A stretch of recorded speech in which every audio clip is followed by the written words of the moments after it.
कि ये बहुत ही अच्छा एक आर्किटेक्चर है कि यहाँ से पानी सामने की तरफ से एक झरने से आता है और आप ये जो फूल की पत्ती देख रहे हैं, ये डायरेक्ट फूल की पत्ती इस तरह से घूमते हुए नीचे की तरफ जाती है। तो एक तरह का ये झरना है और काफ़ी आप देखेंगे ये बहते हुए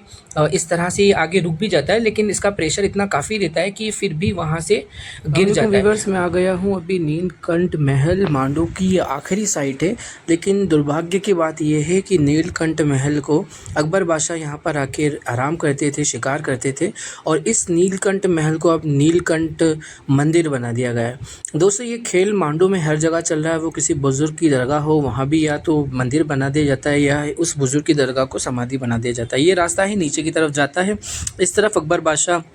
जब मांडू आते थे, क्योंकि बाज बहादुर को जब आदम खान और उनकी अदर फोर्सेस ने हरा दिया था, तो मांडू मुग़ल सूबा बन चुका था और मालवा सल्तनत पूरी तरह से ख़त्म हो गई थी। तो ये रास्ता नीचे की तरफ जाता है और यहाँ से महल है। बताते हैं कि शेर को जब बब्बर शेर या लॉयंस या टाइगर्स वगैरह जो होते थे उस वक्त में। अच्छा, एक चीज़ मैं आपको बताना चाहूँगा कि ये बहुत ही अच्छा एक आर्किटेक्चर है कि यहाँ से पानी सामने की तरफ से एक झरने से आता है और आप ये जो फूल की पत्ती देख रहे हैं, ये डायरेक्ट फूल की पत्ती इस तरह से घूमते हुए नीचे की तरफ जाती। तो एक तरह का ये झरना है और काफ़ी आप देखेंगे ये बहते हुए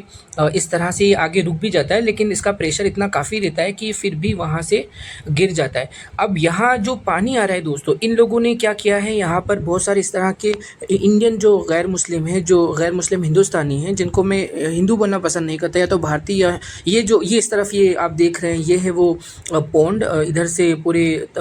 जो आसपास के पहाड़ों का पानी आता है और ये पानी इस तरह से इस झरने की तरफ गिरता है और गिरने के बाद में जो नीलकंठ महल है अकबर बादशाह का, उस तरफ जाता है जहाँ पर वो आराम करते थे। अब जहाँ पानी गिरता है ना दोस्तों,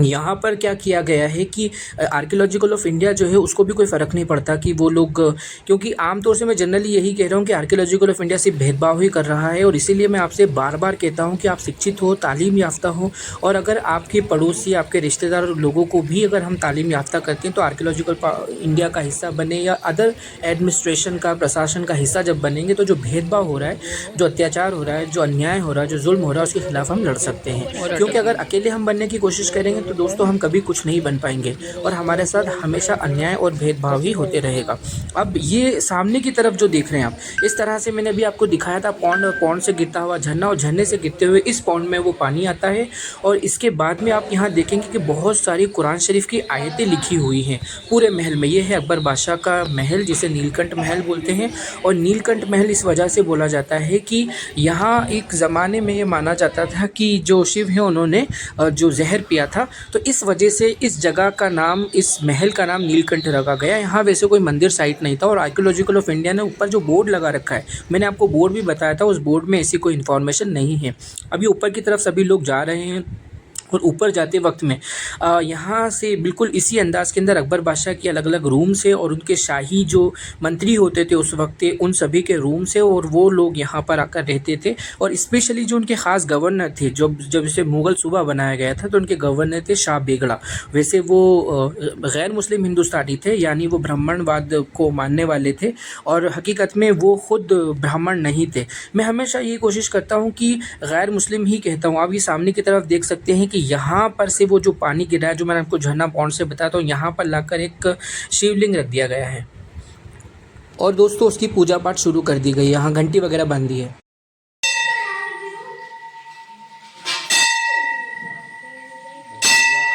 तो आर्कियोलॉजिकल ऑफ इंडिया को इस तरह से कोई फ़र्क नहीं पड़ता। जैसे मैंने आपको बताया था कि अहमदाबाद का जो रेलवे स्टेशन है वो है कालूपुर रेलवे स्टेशन और उस जगह का नाम है कालूपुर। उस जगह को कालूपुर इसलिए कहा जाता है क्योंकि वहाँ पर एक सूफ़ी संत थे कालू रहमतुल्लाह अलैह, कालू शाह रहमतुल्लाह अलैह। तो वहाँ की दरगाह को रेलवे हटाना चाहता है, जो एक ऐतिहासिक दरगाह है जिसकी वजह से उस जगह का नाम है। लेकिन यहाँ जो इलीगल कंस्ट्रक्शंस हो रहे हैं उसकी किसी भी तरह की आर्कियोलॉजिकल ऑफ इंडिया या इंडिया गवर्नमेंट को फ़र्क नहीं। जैसे आप देख सकते हैं कि यहाँ पर बहुत सारी इस तरह की अरबी और फ़ारसी की आयतें लिखी हुई हैं और यहाँ पर इस तरह का पूजा पाठ चल रहा है, लेकिन किसी को कोई मतलब नहीं कि एक महल को, और स्पेशली वहाँ बोर्ड भी लगा हुआ है कि नीलकंठ महल है, तो यहाँ पर मंदिर की क्या ज़रूरत है। और ये जो पानी ऊपर की तरफ आ रहा है, स्पेशली जो मैं आपको बता रहा था कि जो शाह बेगड़ा थे वो गैर मुस्लिम हिंदुस्तानी थे, इंडियन थे। गैर मुस्लिम हिंदुस्तानी इसलिए बोलता हूँ दोस्तों कि हिंदू वर्ड के वजह से हम पूरे हिंदुस्तानी जो शूद्र समाज है, जो वैश्य समाज है, जो क्षत्रिय समाज है, उनको हम ब्राह्मणवाद के जाल में फंसा देते हैं। तो कोशिश ये करना चाहिए कि हमारे जो शूद्र भाई, और यहाँ मांडू में आप आप आएंगे तो लगभग आपको सभी शूद्र ही मिलेंगे,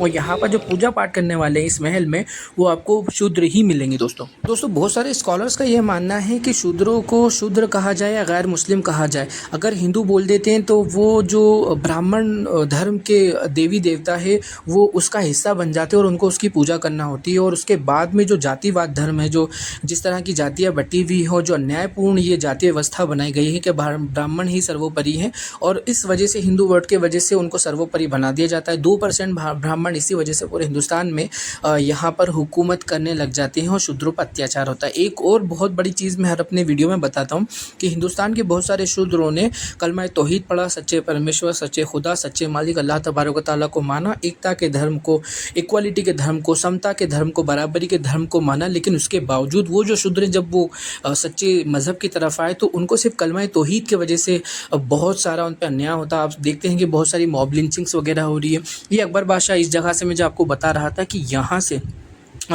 शेर इस तरफ भगाया जाता था, और ये जो पानी इस तरह से गिर रहा है झरने का इस तरफ, और शेर भगाने के बाद में फिर यहाँ से वो शिकार किया करते थे। तो दोस्तों दूसरी एक और चीज़ ये है कि जो उनकी बहुत ज़्यादा बिलवेड वाइफ थी जोधाबाई, उनके लिए भी ये प्लेस था। जब मैं यहाँ से निकल रहा था मांडू से, ये लास्ट साइड में मैंने यहाँ गेट देखा था जो अकबर बादशाह ने यहाँ पर निर्माण करवाया था। पहले एक वक्त में यहाँ कई महल हुआ करता था, अब वो पूरी तरह से ख़त्म हो गया है। आई होप दोस्तों कि आपको सभी इन्फॉर्मेशन इस बारे में अच्छी लगी होंगी, और I just request you that every time I tell you that I am travelling all over India just to tell you the history of सूफिया and history of all the सल्तनत of India. So I just request you, thank you for watching my channel, and I request you to please like the video, share the video and subscribe the channel, and again thank you for watching.